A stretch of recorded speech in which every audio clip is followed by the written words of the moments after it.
What was GRE score? To be honest, a lot of universities are not looking at GRE. What helped me was my background. Like in my undergrad, I had stats, I had a little bit of coding subjects. I have seen a lot of students who are coming there without work. How did you put your application together? I talked to a lot of my seniors. I reached out to people on LinkedIn. That certain admission consultants push students towards certain universities where their commercial interests are better aligned. Hello, aspirants. Today, I have the pleasure of speaking with Vaibhav Singh, an MSBA graduate from USC Marshall School of Business and an associate consultant at Trinity Life Sciences. Vaibhav's unique journey from a BTech in biotechnology to a flourishing career in business consultancy offers a wealth of inspiration and advice to students aspiring to study abroad. So let's dive in and uncover the story behind Vaibhav's successful career and get his insights for aspiring students. I love data. It resolves misinformation. Let's talk to experts, analyze news, and smartly plan your study abroad journey. Hello aspirants, welcome to Videshi Chai. Let's welcome Vaibhav. Hi Vaibhav. Hey, Thanks hi, for Jainesh. joining us today. Thank you for inviting me here. Our pleasure. All right. So I have a list of questions that we want to go through, but we are going to deviate from the script. All right. But let's start at the beginning. So why don't you tell us a little bit about yourself, where you come from, what you were doing before you went to USC, and what prompted your decision. But let's first start with your origins. Okay. So currently I'm working at Trinity Life Science Consulting. I'm working there as an associate consultant, and I majorly work on marketing, advisory, analytics, and data science projects. And before that, I graduated from USC, Marshall School of Business, and there I did MS in business analytics. And even before that, I was working back in India at IHS Markit, which is S&P Global now. And there I started as a research analyst, and I was working on majorly research and analysis, market research, analytics, and project management. And that's how I, started into analytics. Got it. That's about me. I have been born and brought up in Delhi, but my hometown is in Bihar. And my dad was in Air Force. He retired from there. He's an ex-serviceman. And I grew up majorly in Delhi, and I went to KV for schooling. Got it. And I went to NSIT, which is in Dwarka, for my undergrad. And I'm an engineer in biotechnology. And how was college in India? It was nice. I feel like a lot of my development happened through, my undergrad. So I used to be a very shy person, and my undergrad was really like the changing point or transformation point for me, because I got to learn a lot, not just from the academic perspective, but how you talk to different people, what is important, So that's very important. I feel like NSIT was the point in which helped me shape not just my career, but as a person myself. Yeah. Let's start to tread upon your journey from India to the US. What prompted your decision to look for greener pastures, if you will? To be honest, amongst my friend circle, I was the one who said that I might not go to US. And they were really surprised when I decided to go. So it happened when COVID hit, and we were also me and my friends were thinking of doing higher studies and thinking about should we do MBA, should we do different things. So I started talking to different people. So I talked to a lot of my seniors, and so I did my undergrad from good college. I would like to do a master's or higher studies from one of the good colleges in the world.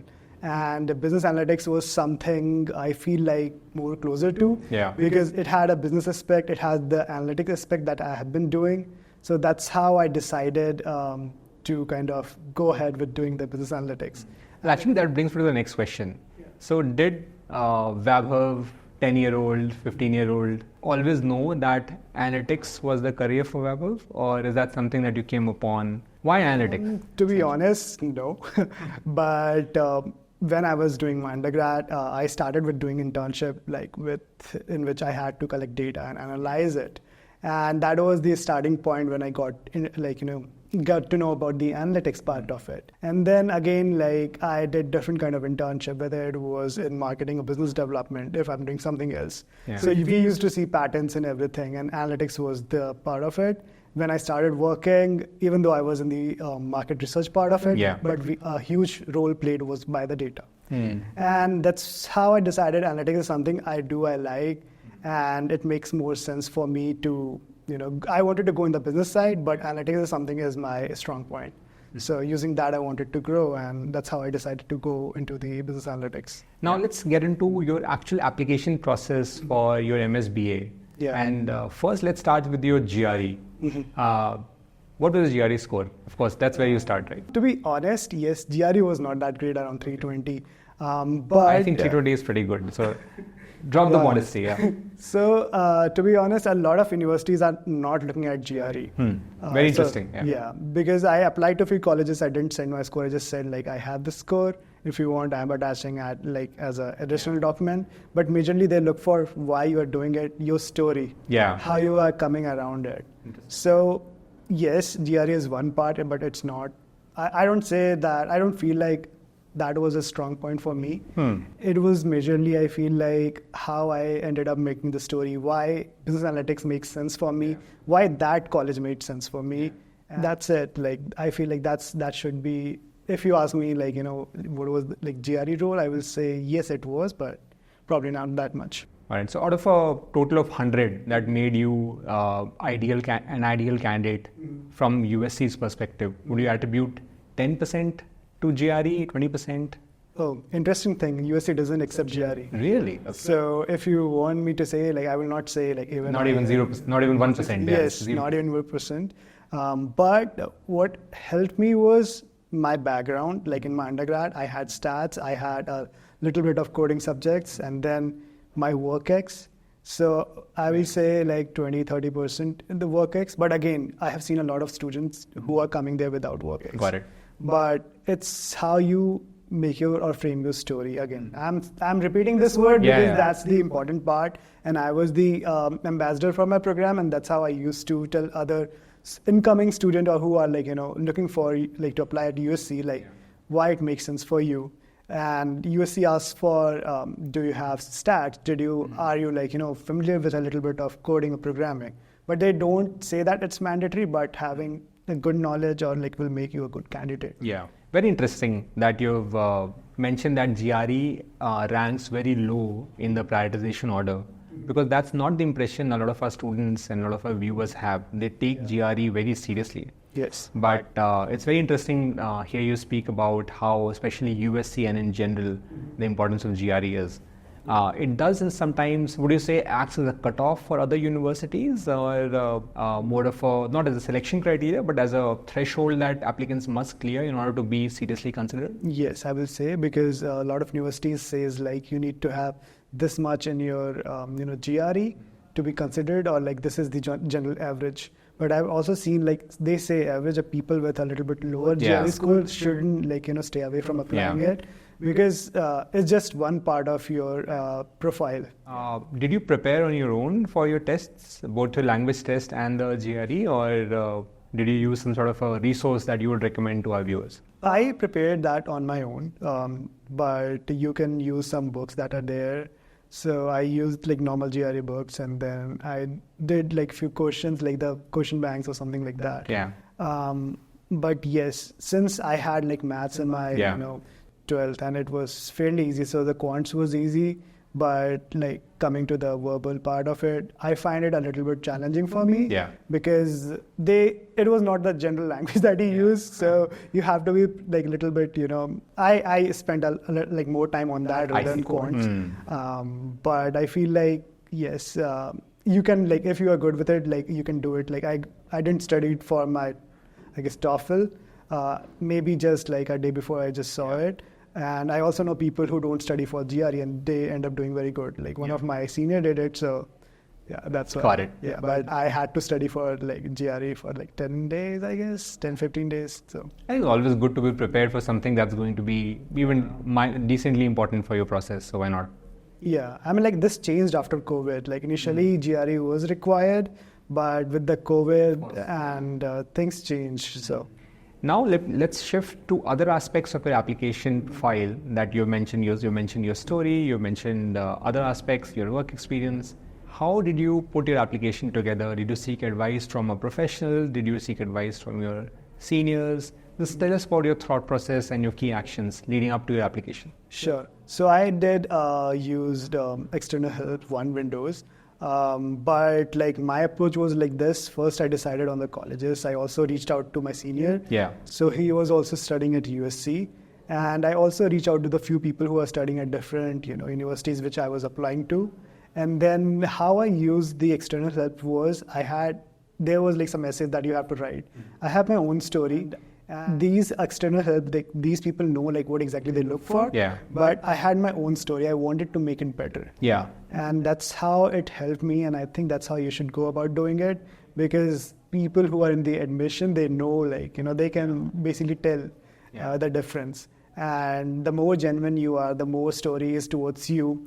So we also hear from some students that certain consultants, and since you use an admission consultant, I wanted your opinion on this, that certain admission consultants push students towards certain universities where their commercial interests are better aligned. And there is a way to stay away from such pressures from the consultants. There's a way to go to the right consultants. How would you advise our viewers? What should they be on the lookout for? What should they keep in mind from your experience so as not to be misled inadvertently or deliberately by consultants? So I will say don't stick to the first one that you got to know, talk to different consultants. First, you should be very firm about where you want to end up. Got it. So do your own shortlisting. Yes. That's the first, okay. Yeah. So there are like different strategies that people use, but you want to make sure that these are the certain colleges. For me, it was I want to be in these colleges, otherwise I will apply again. Yeah. So it was like that. I was not like I will not go to any university that I will get admitted to. So that's the thing. And first use I will also say use your own discretion. Like you can see like different rankings. Yeah. Like US ranking, and like FT Times, like Financial Times. So see different rankings and talk to different people, how the curriculum is. Does it fit like what you're looking to do after your master's or after your higher studies? And that's how I went around doing it. And somehow it worked out great for me. I'm sorry to hear that some people or some students, they didn't had the good experience. Yeah. But that's how you can, overcome these problems. Yeah, in other words, consultants are essentially a service or a tool, and depends on how well you use that service or tool. Yes. If you use it properly, it is to your advantage. But if you let the service use you, then you're probably in for a bad ride. Yeah. Just to add one point to it, you can I feel like I can get an admit without getting external candidate, but external help, not candidate. But when I went through it, first they knew what to answer. So I was able to use my unique story fit into that. And secondly, you will be able to get scholarships because they know what sort of procedure generally the university follows, because they have the list of students who are getting that. So that was a huge help, I will say. So that's why I recommend, even if you're spending, let's just say, a few money around it, but you end up getting a good scholarship. Yeah. Even scholarship, which is doing 2x or 3x your spend, I will say that would be helpful. Yeah, absolutely. Money saved is money earned. Yeah, exactly. Yeah. So if I were to paraphrase that, essentially, you're recommending that quality consultants are a definite help, but students need to be a bit wary and use them along with their own discretion. Yes. Perfect. One question I want to ask in your selection process was, did you speak to alums who are already there, some friends, relatives who are already there, and how crucial was that step in your university shortlisting? So I did talk to my friends just to understand who was studying there, to get his perspective, but I also talked to different alums who were there. For me, I wanted to have a good balance of courses. Yeah. So which was business and analytics. Got it. And I also talked to the admission, the people who are there, handling the admissions, because they also share some information around curriculum which is not available. For instance, at USC, you can take a lot of electives which is business oriented.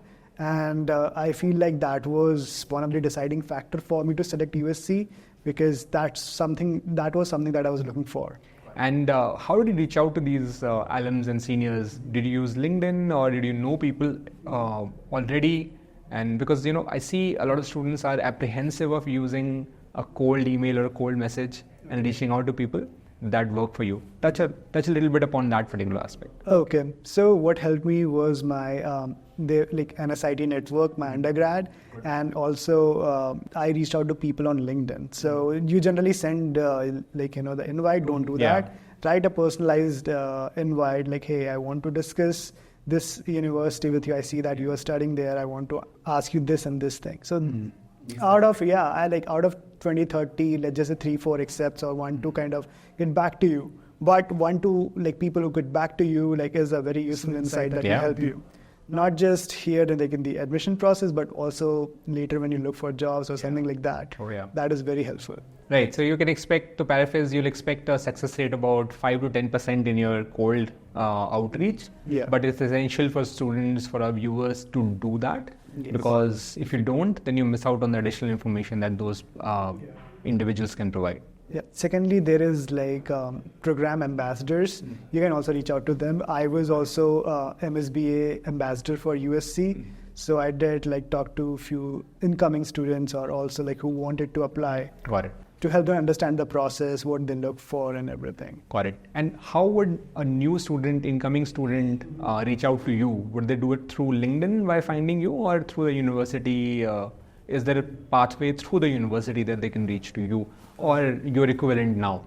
So I will say it's LinkedIn, but also when I'm attending, there are few informal sessions done by USC. So there also my names or ambassadors' names are put up there, so they can either talk to you in that basically webinar, or they can reach out to you later.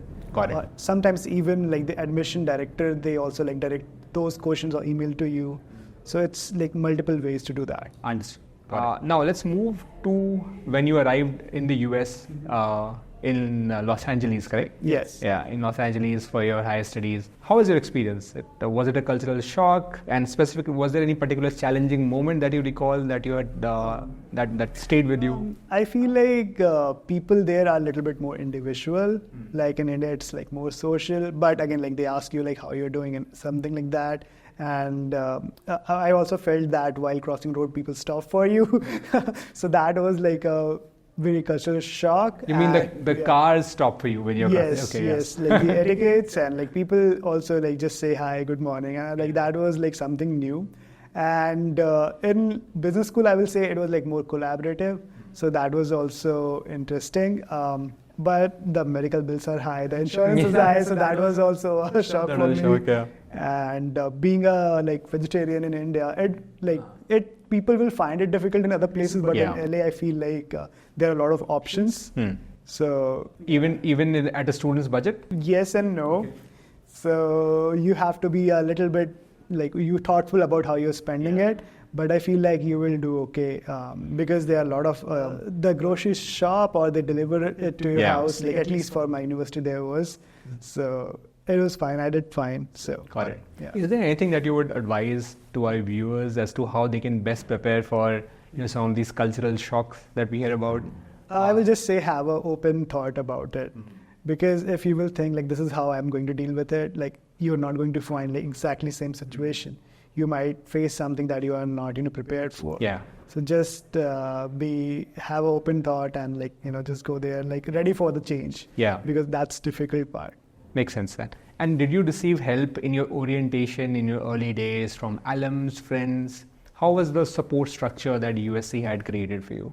So there was the orientation, and then you can reach out to the admission counselors. They can help you with.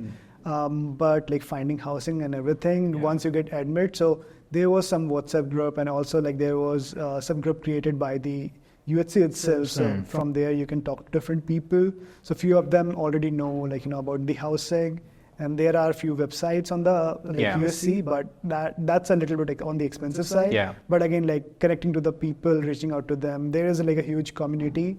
So online community, so that can help you Facebook pages and. Now there is something I don't know in which WhatsApp you might have a lot of members. Yeah. So there's that as well. So one question that I would like to segue into is What did you do on your day one? Did you have an accommodation ready? Did you put up with some friends or relatives? I didn't have a relative, there in LA or not, like the friend. But for me, I was thankful that I was able to secure a housing before I reached there. Okay. So I had a housing. I just booked a Uber, went there. There was the key right there. So, Yeah. although I was the first one to arrive there, but I already had a housing figured out.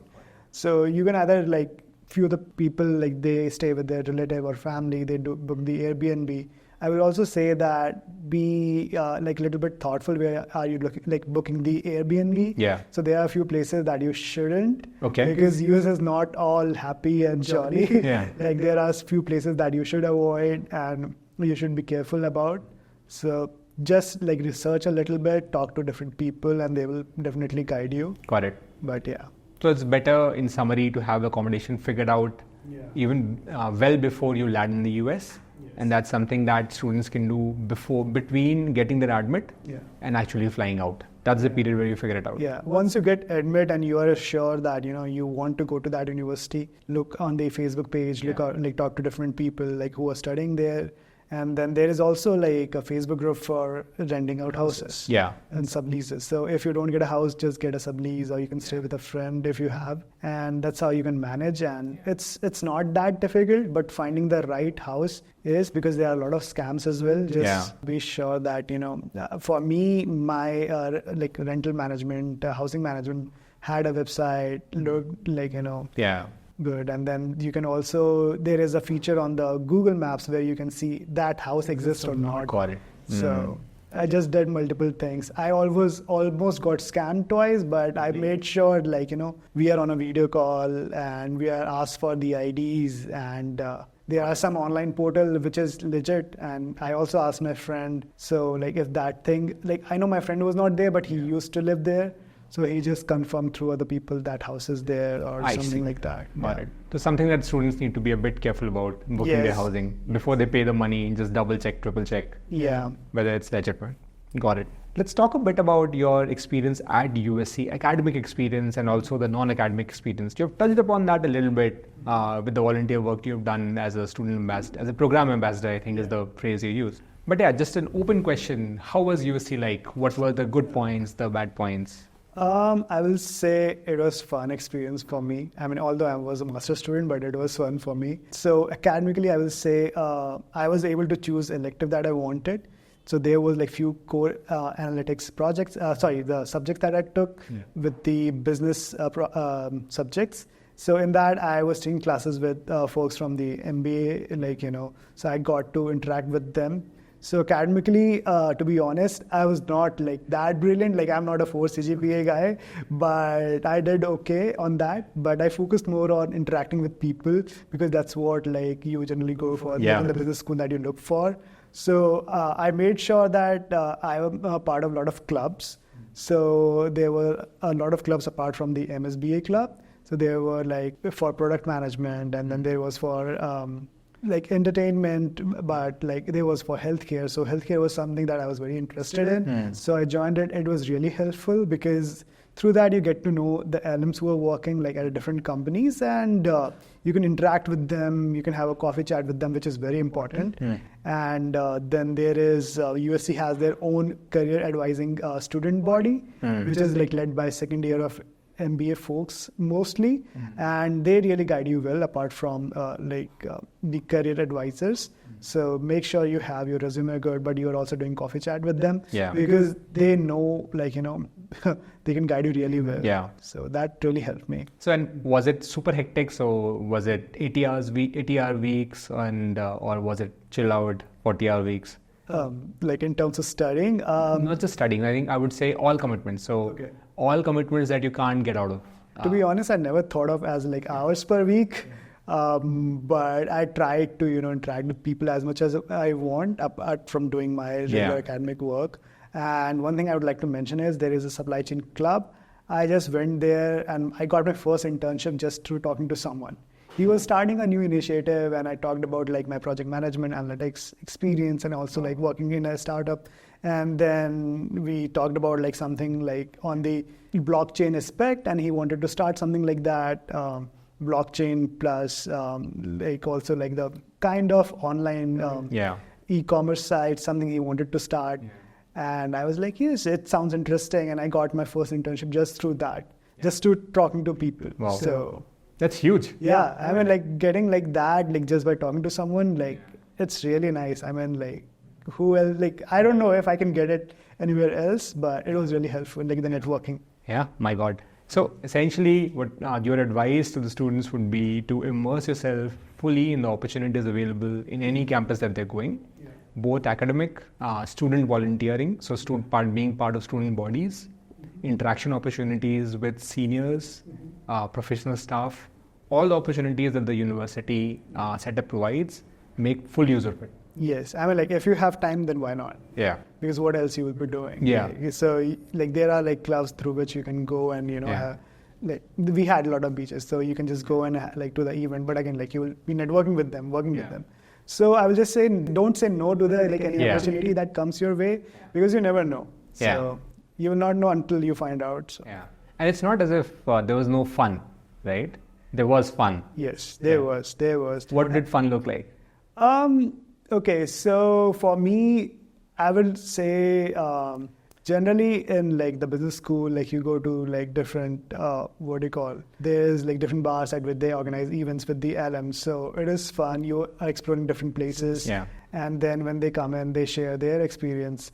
And then it's not like a very formal interaction. Yeah. So that I will say fun. And then there are clubs in which, you are like talking to them and then you're having pizzas and everything and sharing your story. All of this from Vaibhav, who is an introvert. Yes, I used to be. So that was really fun, I would say. Perfect, right? So, shed your inhibitions, as if our viewers should shed their inhibitions when they're going to these events. Just put yourself out there, make yourself vulnerable, talk about your difficulties and share about your learnings, and typically people respond. Yeah, and they are really helpful, at least at USC, the Trojan network that we have. So most of them are really helpful, although we do have like career fairs and everything. But I feel like the network made it like kind of helpful for me, because I got to know about a company, like I interned at Kite Pharma, which is about a applied science firm. I talked to a lot of people and like it helped me frame my story, why I want to join Kite Pharma. Like apart from my own personal interest, I talked to them and know like, like this is the time that you should apply and everything. So that is really helpful. Next, I'd like to talk about your internship experience and your process of finding your job opportunity at Trinity Life Sciences. So just a broad question, but talk about whether there was a possibility of converting your internship at Kite to a permanent job opportunity, and what steps you took, especially in 2023 of all years, to land a job so quickly after your graduation. So while working at Kite, it was really great experience because I really loved my job, and there was a possibility of converting it, but it didn't happen. And then during that time, a lot of layoffs started, and every day I was applying, company was laying it off. Then me and my friends decided, we were just brainstorming how we can, improve our candidature. So we thought that through, of course, applying through experience that your past experience, I worked for 2 years, my friend worked for 5 years. What we have done previously and combining that with our current education will make us a good candidate. And then we shaped our profile and application in that way.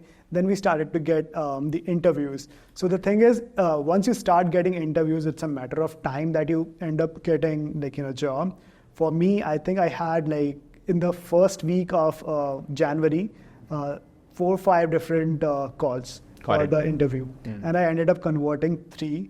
So 2 of them were in the healthcare only, because actually 3 of them were in the healthcare. One was health and tech. The thing is, my experience at Kite helped me kind of, shaping my story, why I want to go there. Because I'm working at a consulting firm, and for why you want to go into consulting is because you learn a lot of things in a short span of time. You get to work with different clients, different types of projects, and that is really helpful in learning new stuff and also building your profile. So that was really necessary, I would say. Got it. Very interesting.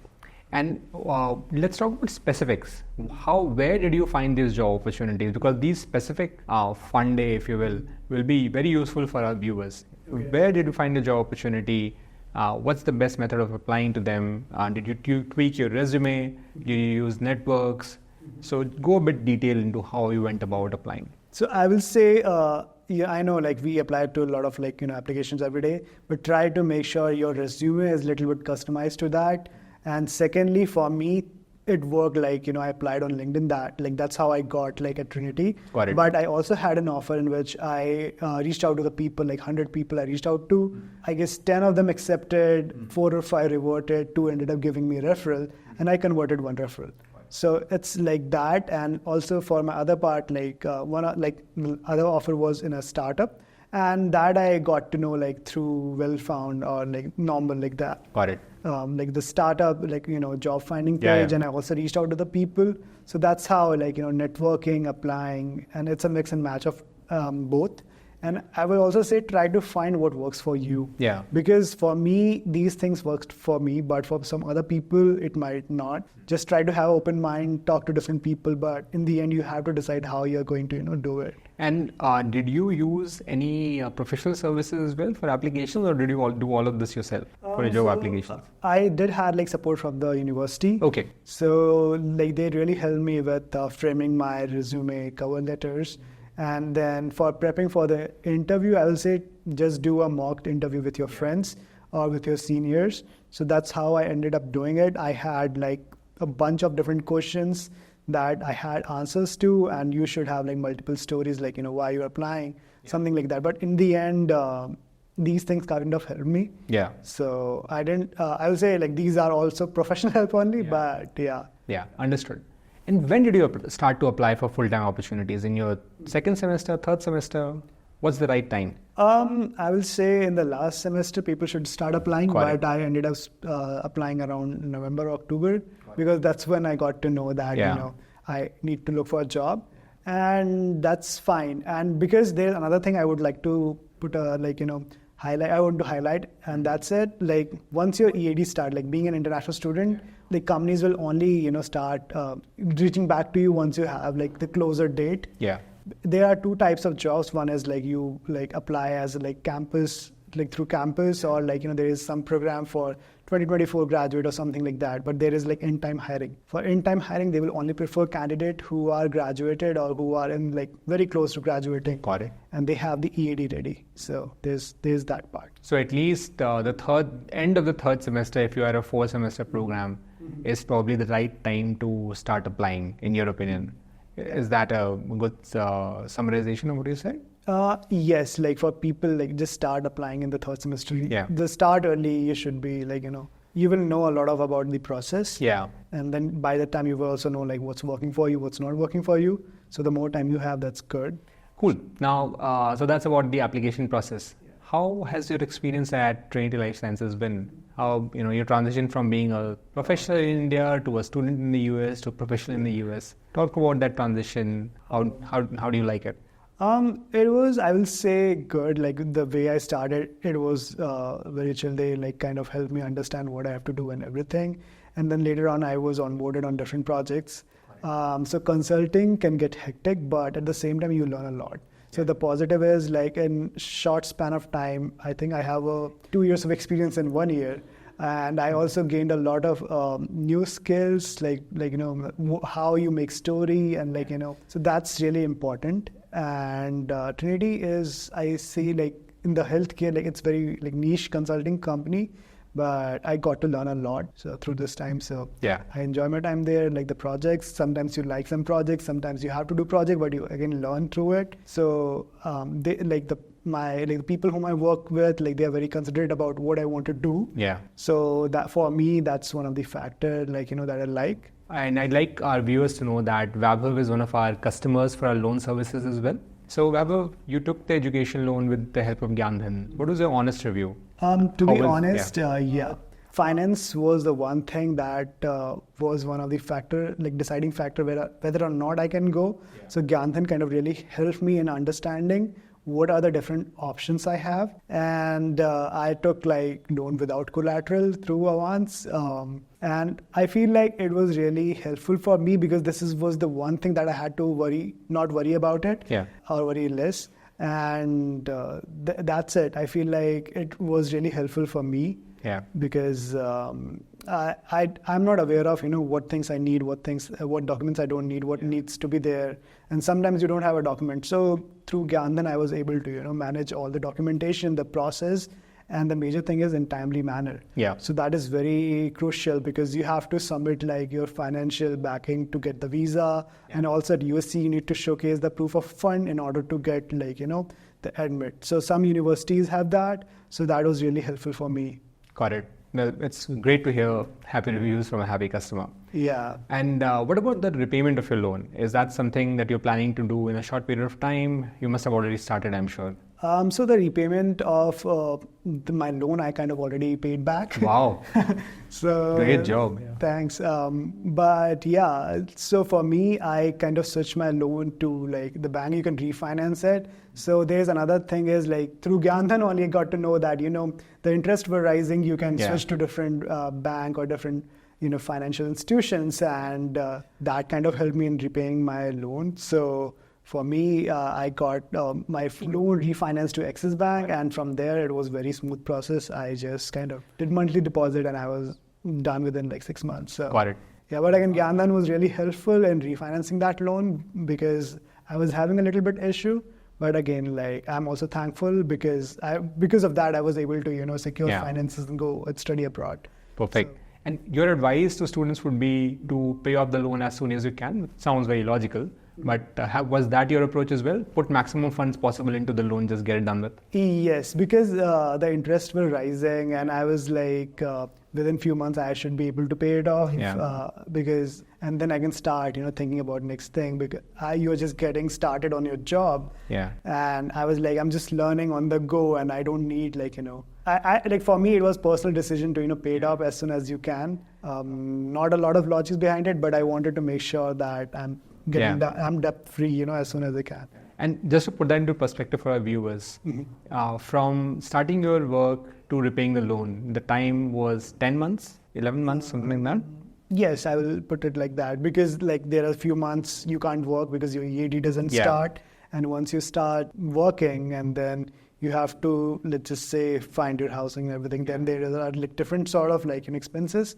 But yeah, it is like once you start your job within 6 months or 8 months, I will say you should be able to pay it. You mentioned that finance was a consideration for you, key consideration for you when you were deciding about overseas education. Now, USC is traditionally very expensive compared to some of the other options. You mentioned that you're reliant on the loan, so assuming you did not use a lot of family savings or personal savings, right? Yeah. So did that factor into your decision that, hey, taking a big loan, going to an expensive university versus going to some other university? And how did you make that decision? Okay, so there are like different aspects to it. First, the scholarship you are getting. Secondly, I wanted to make sure that, for me, it was my personal decision that I want to study at one of the good reputed college. And third, like how can I manage the finances? So I got to know this is something, the amount that you can get. So that's what like Gyandan first helped me understand and then I saw what are the fees and after scholarship how much I need to put, and also there is housing and then your normal expenses. Yeah. So I was able to offset it by doing internship. In my program, basically you can work for a year, and I did that. That kind of helped me with my not just living expense but a little bit towards my fees. So that was helpful, and that was big decision. I'm not sure if I answered all your pointers there, but yeah. Got it. Yeah. Yeah. So I think we're getting to the end of the list of questions I had. But one question that we generally ask our interviewees for our viewers in retrospect. What's the one thing that you wish you had known before you started your master's journey? Okay. So in the application process, I will say first, don't hesitate to apply at a college because you think you are not that good, because you never know. I underestimated myself, but once I had admit, then I felt good about it and I started applying it. But the thing is, you get scholarship. Most of the scholarship is distributed in the first round. So that also sometimes hurt you. So apply early. Apply early. Yeah. And secondly, talk to different people as much as you can. Although I did, but if I had started a little bit earlier, do a planning a little bit early, so that would kind of help you. and just go with the flow. I will say, Yeah. don't think or worry too much, because trust the process, because in the end you will end up having an admit, because there are few check marks like you did, like your GRE, your profile, your Yeah. application. I mean, you should be good. Don't worry about it. Well, it's been great having you here. All the insights that you provided, I'm sure, are going to be a huge, huge help to the viewers. And thanks so much for giving us your time. We really appreciate it. Thank you so much for inviting me here. It was really nice talking to you.